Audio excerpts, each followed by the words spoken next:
This is a guest essay written by Amir Pars.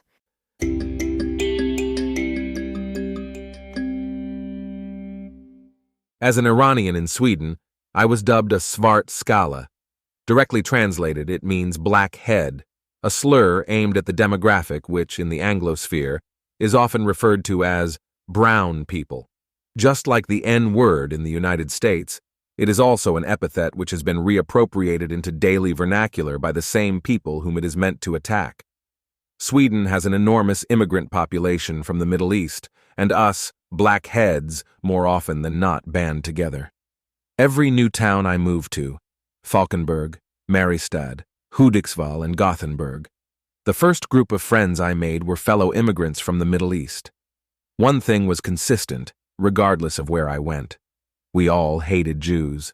In the cultures we grew up in, even when there was very little else in common, Shia versus Sunni, Arab versus Persian, religious versus atheist, theocrat versus monarchist, etc., Jew hatred is omnipresent.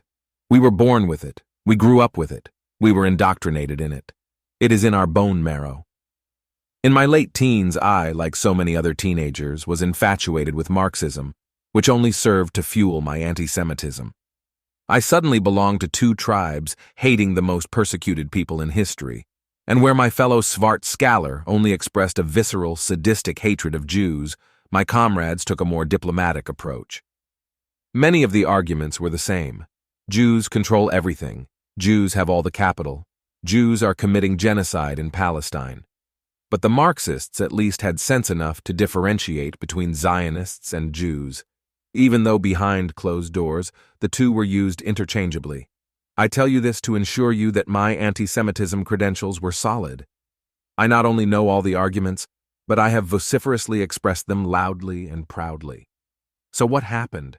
How did I go from despising and reviling every Jew to today defending Israel every way I can and idolizing the Jewish people? Like most other metamorphoses, it was a process. It started with popular thought leader Sam Harris's outstanding blog post, Why I Don't Criticize Israel. Although I quote-unquote fought back, translation, I tweeted disapprovingly at Sam Harris by defaming Israel on Twitter, the seeds of moral vivification had been sown.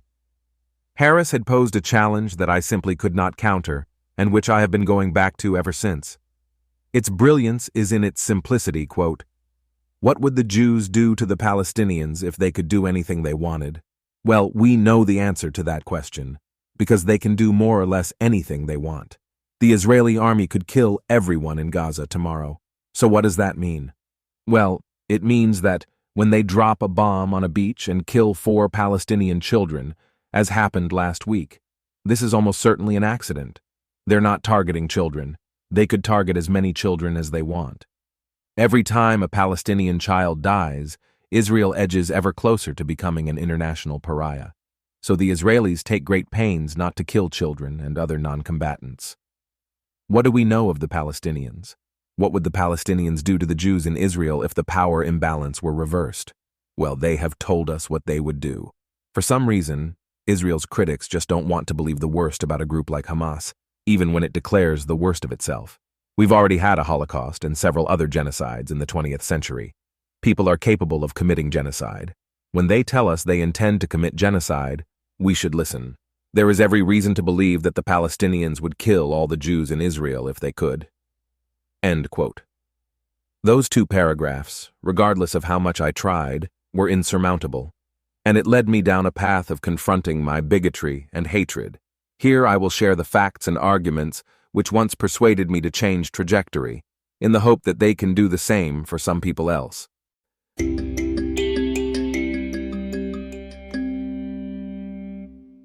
Was Israel actually committing genocide? No, the Palestinian population has grown with over 500% since the 1973 Yom Kippur War alone. Is Israel an apartheid state? Well, there are more than 2 million Arabs living in Israel. They have every right the Jewish population has, without some of the obligation, for example, mandatory conscription. They are represented in every single strata of the Israeli society.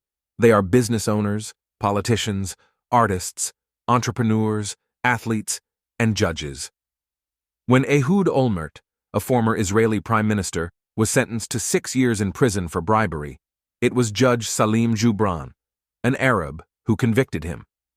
They are in the Israeli legislature, where they have two parties, or one more than the Arabs in Gaza, as well as in the Israel Defense Forces. They are the freest, most prosperous general Arab population anywhere on earth, the antithesis to apartheid. But of course, Israel's critics do not care one bit about the Arab population in Israel when they make such claims, as the only Arabs who matter to them are the people in Gaza and the West Bank. It should be noted, however, that even here, their arguments, as far as they can be described as such, as opposed to mere smears, fall flat. Israel left Gaza in 2005 unilaterally. What does that word, unilaterally, mean in this context? It means that they removed every single Jew in Gaza, at times by force, and even dug up the graves of long-dead Israelis to hand the land over to the Arabs. No other nation on earth has gone to such lengths as Israel did, to facilitate something akin to a peace offering. Since then, Gaza has received more aid per capita than any nation in history, from the UN, US, Egypt, and Qatar, not to mention all the funds pumped into Hamas and Hezbollah by Iran. Where has this money gone? To build energy and water plants, investment in agriculture, infrastructure, schools and hospitals? Of course not.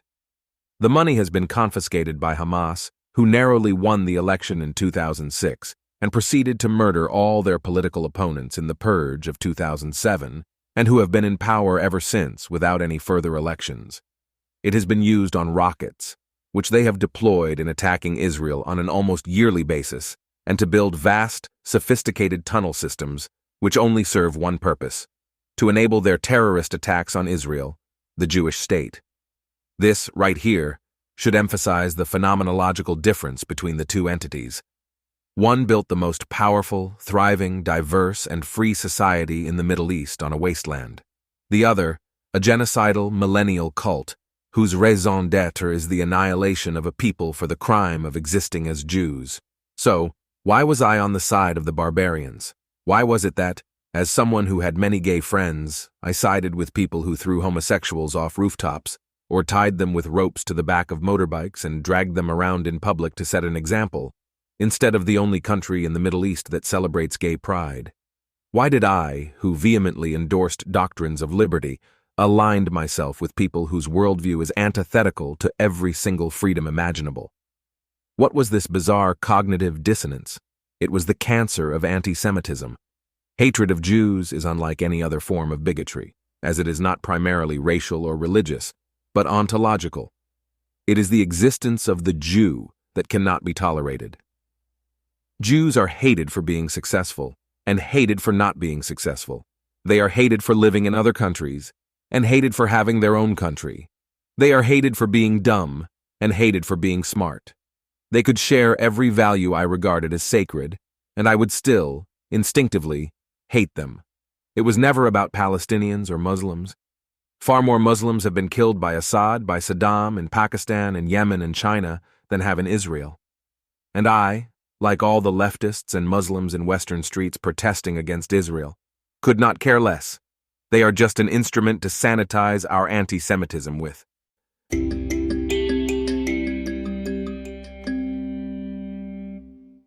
Anti-Zionism is anti-Semitic. For what is anti-Zionism in its essence?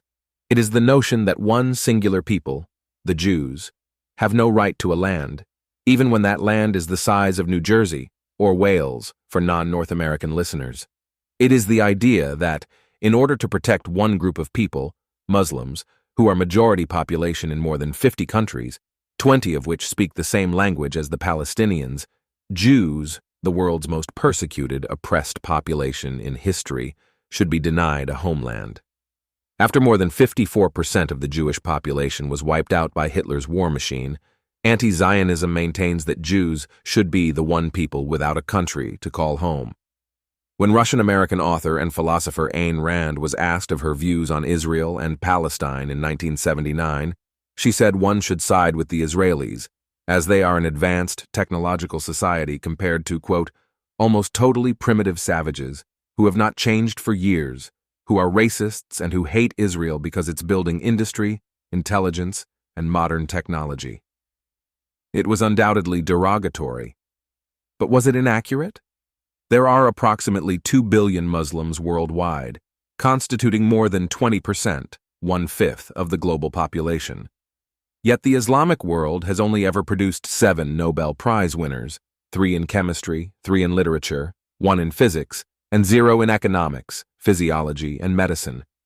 In contrast, look at the percentages of Jewish Nobel Prize winners from Wikipedia. Chemistry, 36, 19% of total. Economics, 38, 41% of total. Literature, 16, 13% of total. Physics, 56, 25% of total. And physiology and medicine, 59, 26% of total. This despite the fact that Jews make up 0.76% of the Muslim-only world and 0.19% of the global population. So why hate Jews? When proportionally, they have gifted the world with more riches in science, literature, and economics than the rest of the human civilization combined? Because they are Jews. During COVID, I remember reading how Israel initiated operations to provide Palestinian frontline workers with 5,000 doses of the vaccine. Think about that for a moment longer. Israel voluntarily, and at great costs, as well as risks to itself, chose to help people committed to its annihilation. Name another society in history that would do something like that. It is a well-known fact that Israel does everything in its power to prevent civilian casualties. But few know the extent to which they go to do so. Before attacking selected targets, Israel drops thousands of leaflets as well as calls civilians in the vicinity to encourage evacuations. Compare that to Hamas's savagery on October 7th.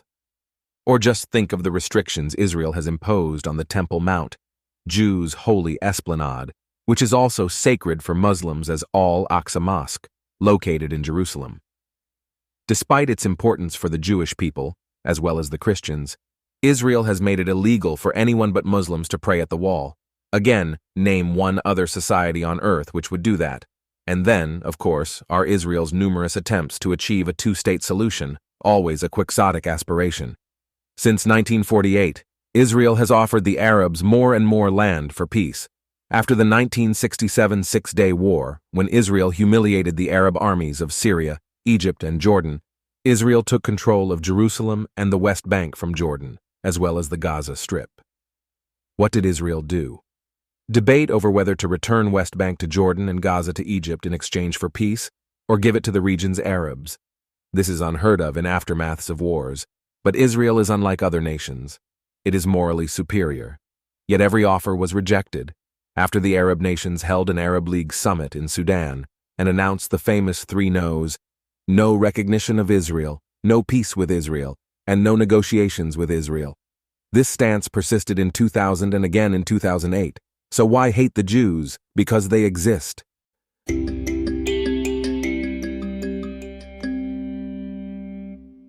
I was an anti-Semite. I would have marched together with the ignorant, the hateful, and the fanatics who have been hijacking Western streets. But I was lucky. Lucky enough that my defense system eventually crumbled in the face of facts and arguments. I was never a Muslim, and have always been anti-Islam as far back as I can remember.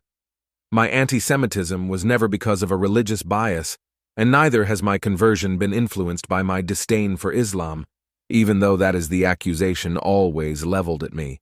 My anti-Semitism was bone-deep, omnipresent, going back to my first ever notion of the Jews. As a socialist, I had to sanitize it by cowering behind anti-Zionism. But it was always the same thing, just as it is for the people marching on our streets, quote-unquote, in defense of Palestinians. Thanks to Sam Harris, however, a kernel of doubt was planted. A curiosity led me down a path where nothing, and I mean nothing, aligned with my preconceptions. I was wrong about everything. Resist as I tried, I was eventually helpless towards the truth.